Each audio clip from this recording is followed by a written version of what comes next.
Have you ever said yes when every bone in your body wanted to scream no? Yeah, we've all been there. And here's the painful part. Society has brainwashed you into believing that saying yes makes you a good person, a kind soul, a dependable friend. But what happens if you discover that constantly saying yes is slowly draining your energy, damaging your mental health, and making you less productive than you could ever imagine? Today, we're focusing on why it's not only okay to say no, it's actually healthier than being nice. I want you to come closer because by the end of this video, you'll never look at the word no the same way again. Yes, we all know that saying no is hard. It feels like rejection. It feels like you're letting down, and it makes you come off as selfish. But here's the raw truth. Every time you say yes to something you don't want, you're saying no to yourself.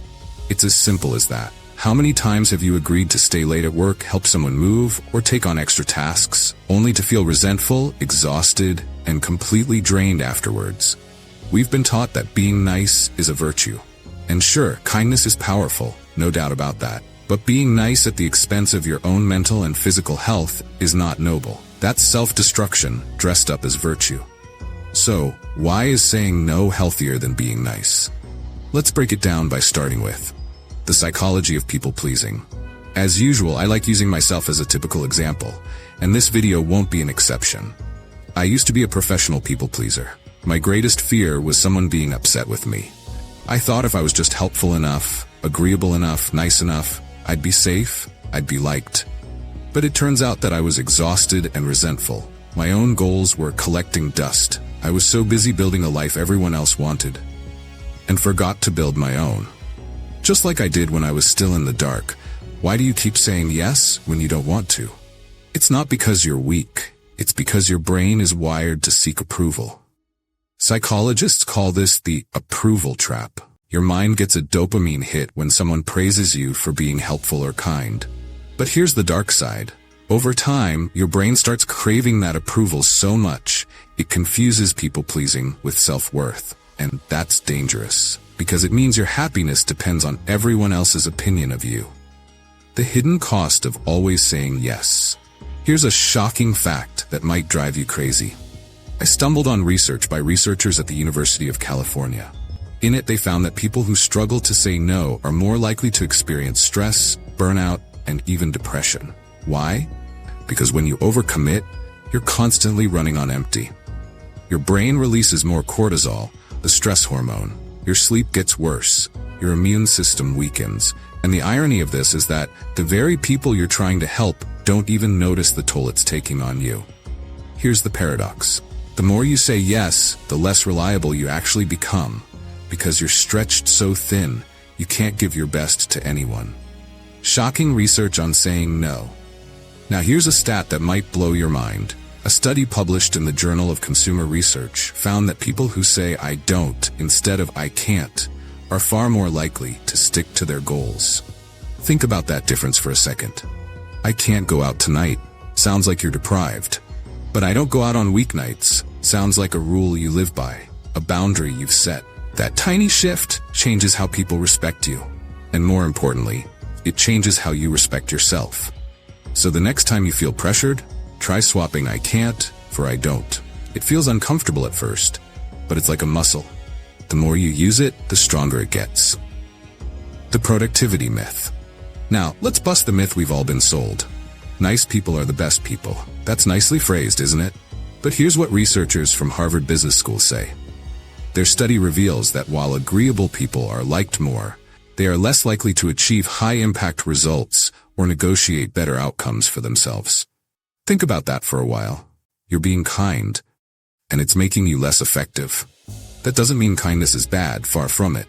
What it means in simple terms is that unchecked kindness leads to poor boundaries, overcommitment, decision fatigue, lost focus, and those are all the enemies of productivity, peace, and real well-being.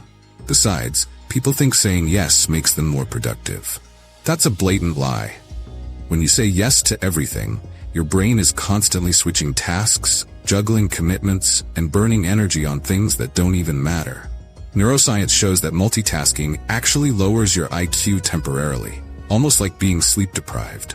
This, in essence, means that by always saying yes, you're sabotaging your ability to focus deeply on the work that truly matters. Productivity isn't about doing more. It's about doing what matters most. And sometimes, that starts with saying no.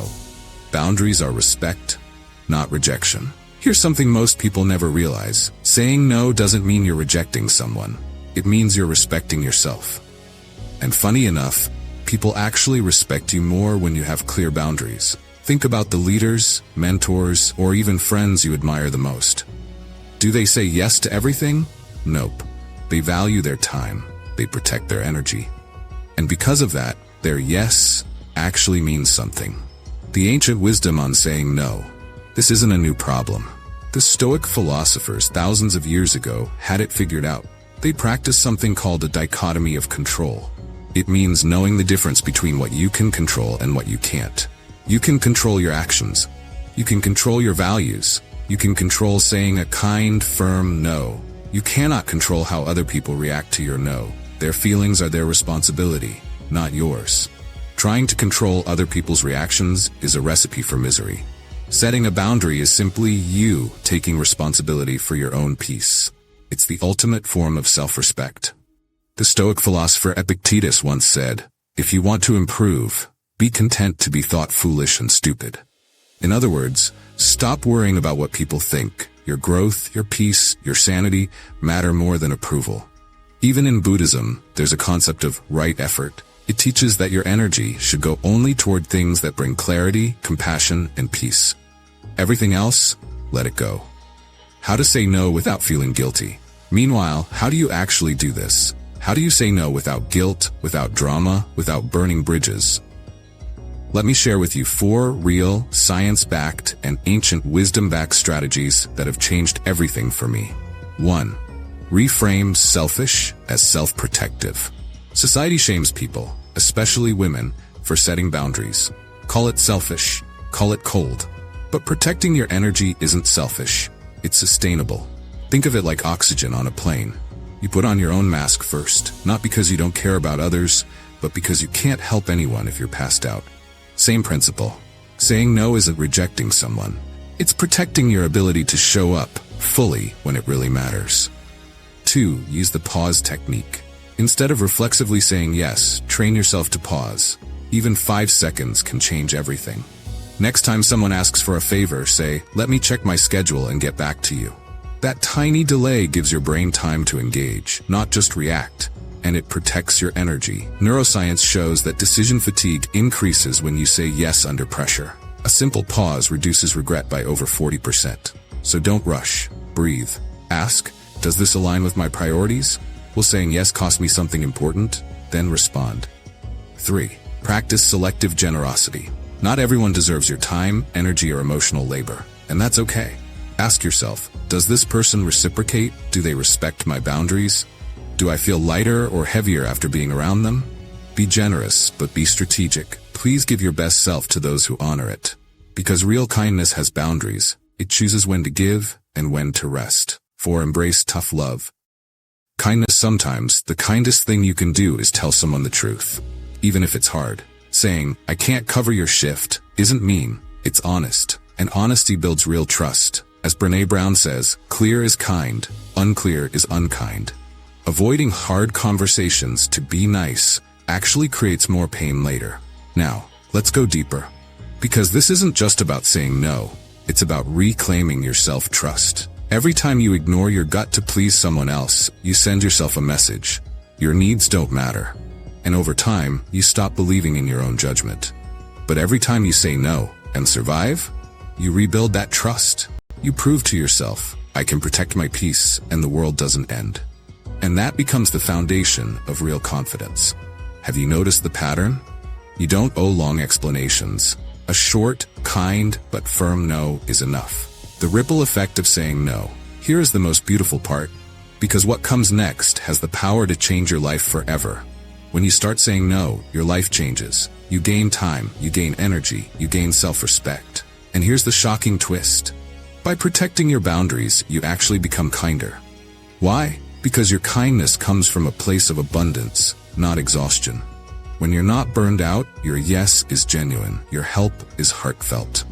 Your relationships thrive because they're built on honesty, not silent resentment. Closing thought. Saying no doesn't mean you're a mean person. It's not selfish. Your niceness is a currency. Stop spending it on everyone else. Invest it in yourself. What's one thing you can say no? Drop it in the comment. And don't forget to subscribe to the channel and share this content with your friends and loved ones who need to hear this.